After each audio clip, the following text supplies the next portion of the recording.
ఇంకా విష్ణు గారు చెప్తూ కంప్లైంట్స్ అయ్యి అన్నారు కదా, సో ఏంటి విష్ణు గారి గురించి మోహన్ బాబు గారి గురించి నేను చెప్తాను అన్ని కట్ అయ్యాక దాని తర్వాత ఎండింగ్ ఆయన ఇస్తాడు.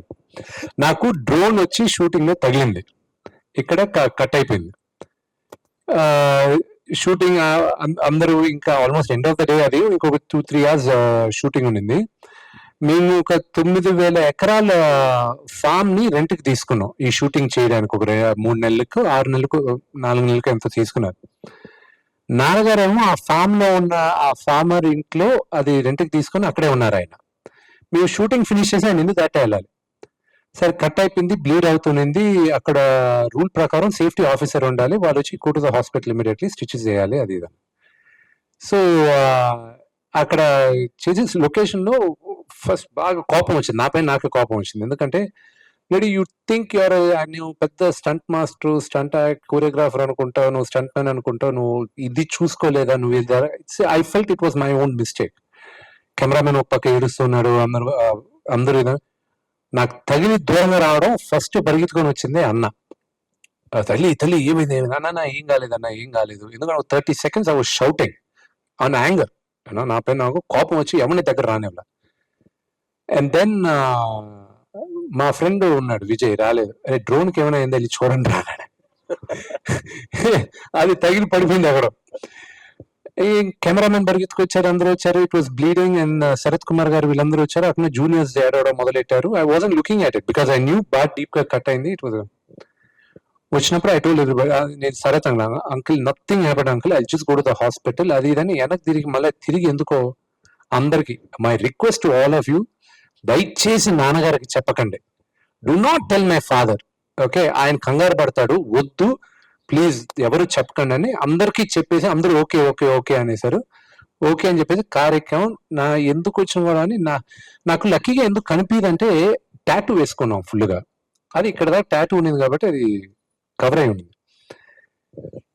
ఇంకొక హీరో ఎవరు కూడా ఇంకెవరైనా ఆ సిచ్యువేషన్ లో డ్రోన్ ఎంత బ్లేడ్స్ అండి, ఎంత లవ్ బ్లేడ్ ఇంత లవ్ బ్లేడ్ అనమాట, చాలా పెద్దది. ఎంత ఉంటుంది డ్రోన్, అలా పెద్ద షాట్, అలా తిరిగి వచ్చి జస్ట్ ఆ ఎండ్ లో ఇట్లా వెళ్ళిపోయి ఇలా ఈ పక్క నుంచి వెళ్ళాలి.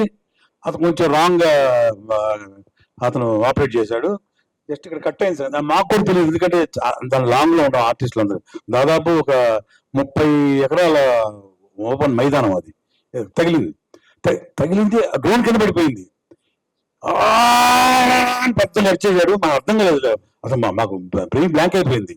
చూస్తే బ్లడ్ ఎలా కారుతా ఉంది, అలా తిరుగుతున్నాడు, ఇలా మొత్తం గ్రౌండ్ అంతా తిరుగుతున్నాడు. ఇలాగ ఏంటి అనేది డ్రోన్ కింద పడిపోయింది, ఎవరు తగిలింది కదా అని మొత్తం అందరికి మొత్తం యూనిట్ మొత్తం స్టన్ అయిపోయింది చూస్తున్నాం. కానీ ఇంత లోతు దిగిపోయిందండి ఇక్కడ.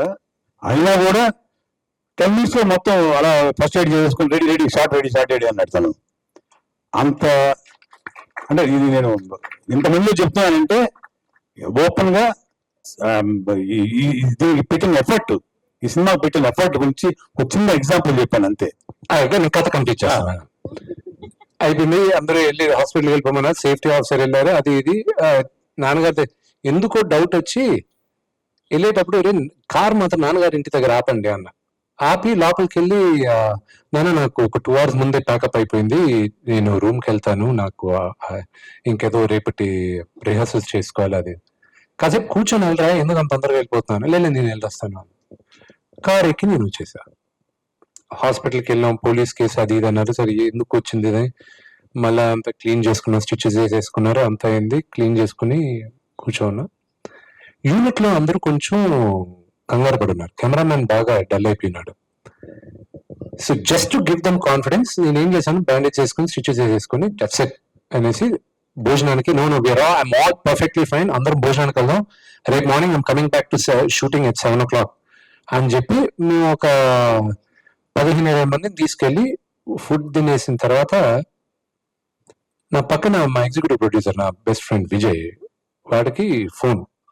రాత్రి 10 అయింది. ఆ టైంకి నాన్నగారు చేయరు. ఏ అంకుల్ రా అన్నాడు. నాకు ఇదేదో తేడాగా ఉందని ఫోన్ తీసి, నానా మీరందరూ అంత పెద్దోళ్ళు అయిపోయారా మీరందరూ అన్నాడు.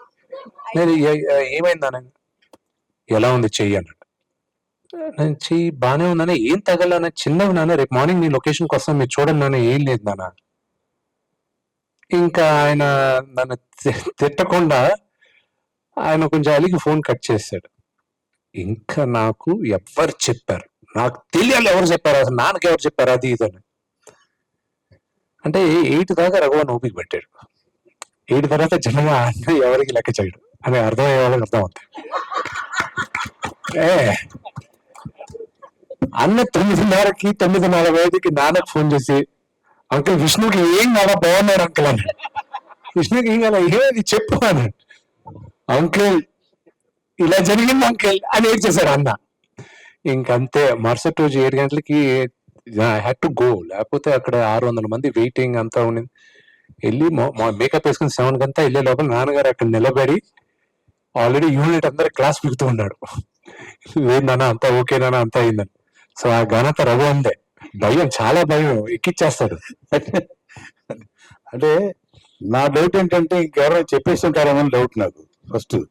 అది కాదు కానీ నాకెందుకు మనసు సరిగా లేదు, చాలా ఫీల్ అవుతున్నాను నేను, అదే మూడ్లో ఉండిపోయాను, ఏం చేయాలి అర్థం కావట్లేదు. ఇక మామూలుగా జస్ట్ ఊరికే క్యాజువల్గా చేశాను, అంకుల్కి చేద్దామని చేస్తే ఏరా అన్నారు. 9:30కి అప్పుడు కానీ ఇల్లుకి పడుకుంటారు కదా, ఎరా ఇలా జరిగితే నాకెందుకు నువ్వు చెప్పలేదు అని అంటారేమో ఒకవేళ పొద్దున్నే అని కాదు, కానీ నాకెందుకు ఆ మనసులో పెట్టేస్తుంది 3 hours నుంచి. చెప్పేశాను అంకుల్కి, ఏమని, అబ్బాయి ఏం జరగలేదు అంకుల్, మీరు హ్యాపీ పడుకోండి, నో ఇష్యూ అట్ ఆల్, బుద్ధుని షూటింగ్ కూడా వచ్చేస్తున్నాడని. ఎవరికి ఏమైందని అడిగి, ఇదేంటి మా బాబు మొత్తం టోటల్గా మొత్తం రివర్స్ వచ్చేసేది ఉంది అనుకొని, అదే ఏం లేదు అంకుల్, జస్ట్ ఊరికే జస్ట్ గీసుకుంది అంతే అని. నిజం చెప్పరాదు చెప్పేశాను మొత్తం క్లియర్గా.